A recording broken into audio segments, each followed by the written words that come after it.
Welcome back to the program. ISIS, sectarian militias, crippling violence. Iraq is beset by problems, but could the country's most dire danger be water? We've heard rumblings about the precarious Mosul Dam over the past 2 years, but did you know that it's the most unsafe in the world? And experts say it could collapse any day. It would unleash a tsunami-like tidal wave, which would rush down the Tigris within hours. Mosul, still under ISIS control, would be submerged within days. Tikrit and Baghdad, too. Millions could die. Shockingly, there is major disagreement about how serious the issue is and what should be done. So joining me now is the New Yorker's Dexter Filkins, who's just visited the dam, and he's written a major report on what he found there. Dexter, welcome to the program. I mean, this is truly one of those natural disaster movies in the making, but it's real. Yes. It's real. Yes, and we've been reporting it for a long time, but this is the most in-depth that I've seen. So just play for us the catastrophe if it should break. What is it going to look like? It's pretty crazy. You know, you have this enormous dam. It's like 2 miles wide, 400 feet high, and behind it, the reservoir has 11 billion cubic meters of water, so it's an enormous lake. If the dam breaks, and the fears are pretty high that it will, you have this enormous, essentially a tsunami that rolls down the Tigris more than 100 miles, essentially flooding everything in its path. Mosul, a city of 2 million people, would be under about 80 feet of water in an hour. And so that's just no time to evacuate.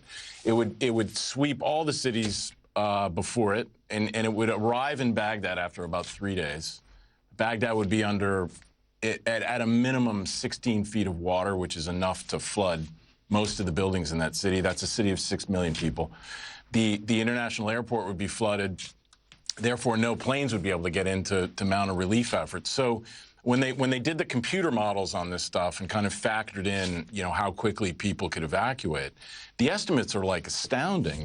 They're like anywhere from 1 million people to 1.5 million people could die.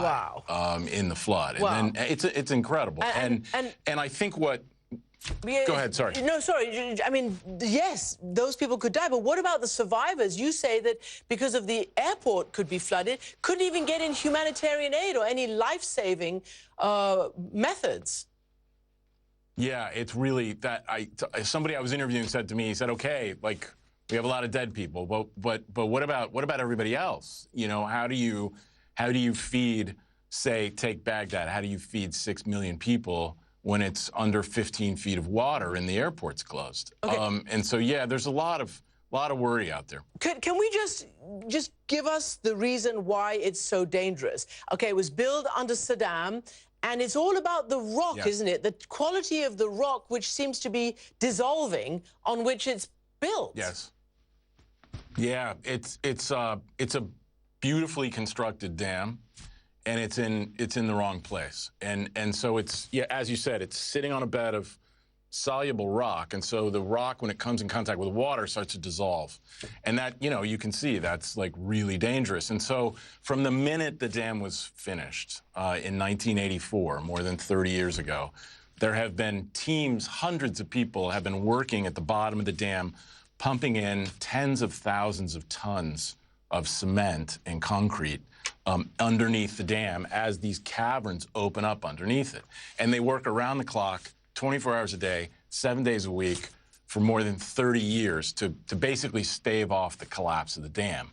And they've kind of done it. There's been a great deterioration over the years, but the big turning point came when ISIS seized the dam in 2014. And what does that mean? Basically, I mean, did they stop pumping that stuff in? I mean, what did it mean? Yes. Well, ISIS only held the dam for like a week, and then the Kurdish militia came in and kicked them out. But it was enough that the whole staff of that works at the dam, and that's 1,500 people who are doing this kind of constant, what they call grouting, pumping cement into the ground. Everybody left, and it's really hard to get a straight answer. I spent a lot of time trying to get a straight answer from Iraqi officials, from American officials, on how long the dam went without any work being done there. And so that, the water keeps washing the foundation away. And I think at a minimum it was 4 months. And so I got a hold of some documents that were classified.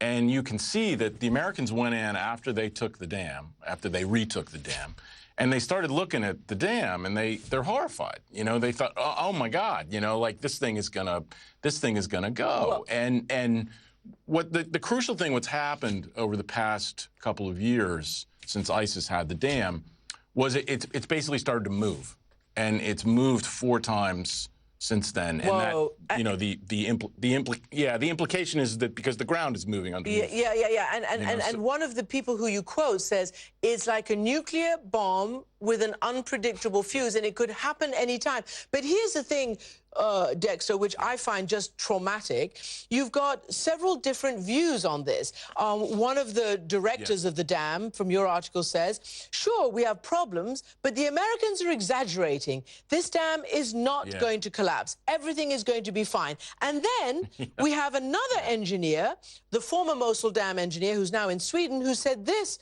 to us, last year. Listen to what he said. Sooner or later, the dam will be destroyed, in fact, because once the cavities underneath the foundation are so big that they can't hold the weight of the dam, then the dam failure will be within minutes.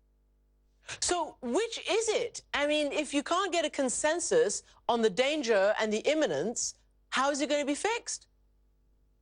Well, I really, what's happened is, behind the scenes. I mean, it's a very strange situation, as you point out. You have the director of the dam. He's been there his whole life, and honestly, I think it's a matter of pride. So he says, everything is fine, and meanwhile, like behind him, like everybody is panicking. And no one wants to say anything publicly because they don't want to embarrass him. So you have the Iraqi government, which is utterly dysfunctional, on a good day, and they essentially refuse to say publicly that the dam is in danger. But then you have all the engineers, and you have the U.S. Army Corps of Engineers, who every time they take a measurement there, they're like, oh my God, we got to get to work here. So the work is happening. Right. I mean, they flew in this. Sorry. Yes. Oh, sorry to interrupt you. Very briefly, would there be any fair warning, or would it just go? I think if the dam, someone said to me, you'll hear a crack, and then the dam will go. In 12 hours, it would be gone. It would disintegrate that quickly. Wow. Yeah, Dexter, it's crazy. It's a really important article, and I hope the right people are reading and you. some action is taken. Thank you so much indeed for joining us. Really interesting. Thank you for having me.